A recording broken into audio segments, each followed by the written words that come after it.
প্ৰথম কথা শিৱসাগৰত ডিব্ৰুগড় মেডিকেল কলেজৰ ছাত্ৰী মাৰোৱাৰী সমাজৰ ডক্টৰ সৰিতা তছনিৱালক যেতিয়া নিৰ্মমভাৱে হত্যা কৰা হৈছিল শিৱসাগৰৰ সকলো জাতি জনগোষ্ঠীয়ে মাৰোৱাৰী সমাজখনৰ হৈ থিয় দিছিল।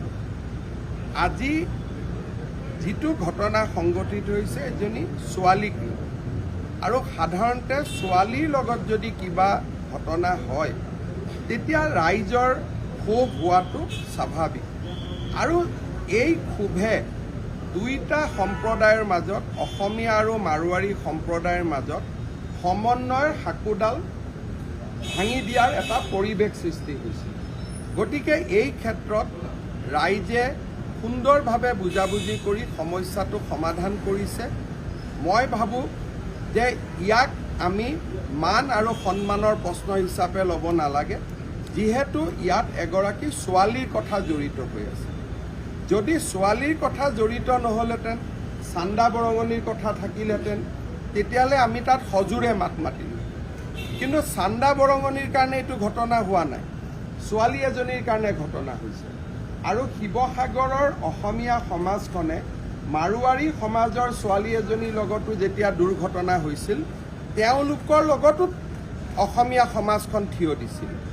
গতিকে এইটো প্ৰতিষ্ঠাৰ যুদ্ধ নহয়, ছোৱালী এগৰাকীৰ প্ৰতি হোৱা অন্যায়ৰ বিৰুদ্ধে হোৱা ক্ষোভক আমি প্ৰশমন কৰিব চেষ্টা কৰিছোঁ।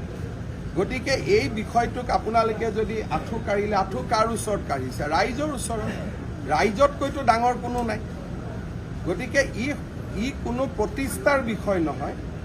মই মাৰোৱাৰী সমাজখনকো আহ্বান জনাম যে এইটো আপোনালোকেও প্ৰতিষ্ঠাৰ বিষয় হিচাপে নল'ব, কাৰণ আমাৰ সৰিতা তছনিৱাল আমাৰ ছোৱালীজনীৰ ওপৰত যেতিয়া ঘটনা হৈছিল শিৱসাগৰৰ একেবোৰ দল সংগঠন তেওঁলোকৰ লগতো থিয় দিছিল।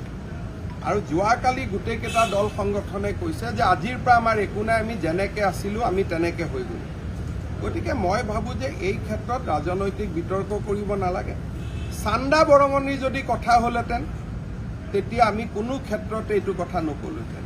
কিন্তু ছোৱালী অসমীয়া হওক, মাৰোৱাৰী হওক, হিন্দু হওক, মুছলমান হওক, ছোৱালী এজনীৰ যেতিয়া প্ৰতিষ্ঠা বা তেওঁৰ সন্মানৰ কথা আহে তেতিয়া আমি মনত একো ভাৱ ৰাখিব নালাগে। এনেকুৱা ঘটনাত যদি কোনোবাই ক'লেহেঁতেন মুখ্যমন্ত্ৰীজনৰ আঁঠু কাঢ়ি দিয়ক, তো ময়ো আঁঠু কাঢ়ি দিলোঁ। কাৰণ অসমীয়া ছোৱালী হওক, মাৰোৱাৰী ছোৱালী হওক, বিহাৰী ছোৱালী হওক, বঙালী ছোৱালী হওক, ছোৱালীৰ সন্মানতকৈ আমি কোনো ডাঙৰ নহয়। গতিকে কালি যদি শিৱসাগৰ ৰাইজে ক'লেহেঁতেন যে মুখ্যমন্ত্ৰী ইয়াত আহি আঁঠু কাঢ়ক তেতিয়া আমাৰ খংটো কমিব, ময়ো গৈ আঁঠু কাঢ়ি দিলোঁ। গতিকে এই বিষয়টোত চব বিষয়ত ৰাজনীতি নহয়। এইটো ক্ষেত্ৰত মই ভাবোঁ যে আমি এখন বিশাল হৃদয়েৰে ঘটনাটো পাহৰি যাব লাগে। মই সংবাদ মাধ্যমকো আহ্বান জনাম যে এইটো ঘটনা আৰু পিটিকি থকাৰ প্ৰয়োজন নাই। লগত মই এটা অনুৰোধ কৰিম, যোৱা দুমাহত 22 গৰাকী অসমীয়া জনজাতীয় ছোৱালীৰ ওপৰত বিভিন্ন ধৰণে সতীত্ব হৰণ কৰাৰ প্ৰচেষ্টা চলোৱা হৈছে আৰু তেওঁলোক বহুকেইজনী ছোৱালী মৃত্যুমুখতো পৰিছে। শিৱসাগৰৰ ৰাইজে যি ধৰণৰ প্ৰতিবাদ কৰিলে, শিৱসাগৰ ৰাইজক মই ধন্যবাদ জনাইছোঁ। বাকী অঞ্চলৰ ৰাইজেও য'তেই ছোৱালীৰ ওপৰত অত্যাচাৰ হয় তেনেকৈ গৰজি উঠিব লাগে। আজি ঢেকীয়াজুলিত ঘটনা হৈছে, ঢেকীয়াজুলিত ৰাইজ গৰজি উঠিব লাগে, বৰপেটাত গৰজি উঠিব লাগে, দুধনৈত গৰজি উঠিব লাগে। 22টা ঘটনা হৈছে যোৱা দুমাহত।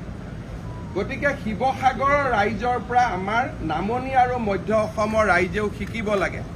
আৰু নামনি আৰু মধ্য অসমতো যেতিয়া ছোৱালীৰ শ্লীলতা হানি কৰা হয়, সতীত্ব নষ্ট কৰা হয়, তেতিয়া তেওঁলোকৰ ওপৰতো সমাজখন বাঘৰ দৰে জঁপিয়াই পৰিব লাগে।